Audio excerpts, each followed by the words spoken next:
So psionics is a pretty broad subject, which covers a lot of smaller groups of fundamentals that I would hope over the course of this course will give you tools that enable you to put some of those fundamentals together into a larger construct of something that does a lot more than something very simple.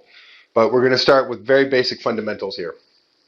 So psionics itself, what does that mean? It's a fundamental breakdown of two words, psi and onyx, which depending on how you want to translate those things, either means mind method or mind waves. You are approaching this from a purely analytical left brain perspective, you're doing it wrong. If you are approaching this from a purely right brain, intuitive, non-linear way of thinking, that is also wrong.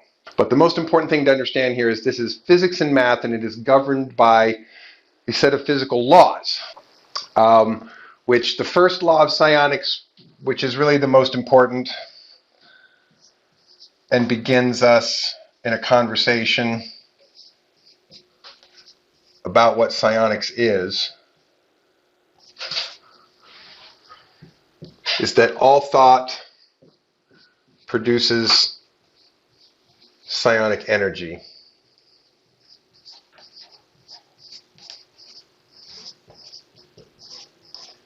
That means every single thought that you have about yourself or about someone else or about something else, every anxiety, every worry, every fantasy, every joy, every happiness, every fear is creating psionic energy.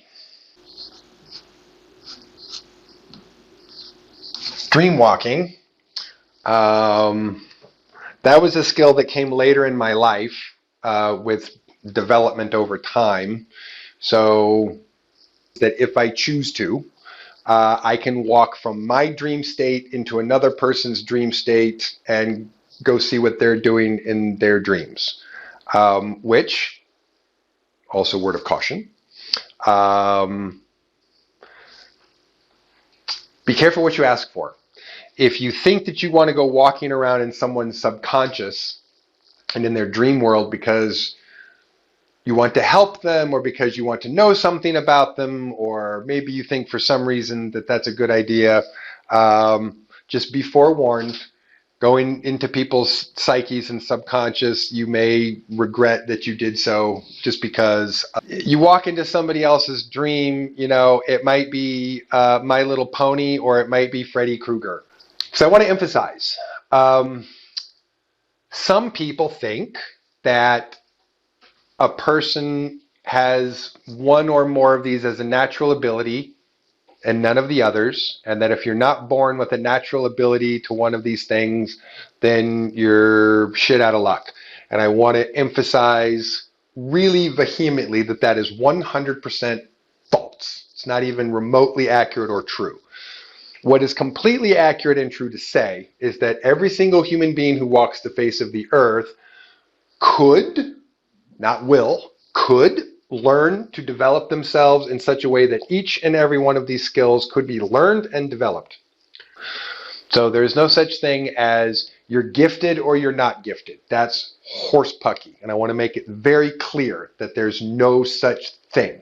If you entered into the process diligently and practiced it and developed it every day, you would have, it's a muscle. Everyone has to develop the muscle by working on it, but is a daily diligent practice of hard focus, which you can see development in a relatively short amount of time.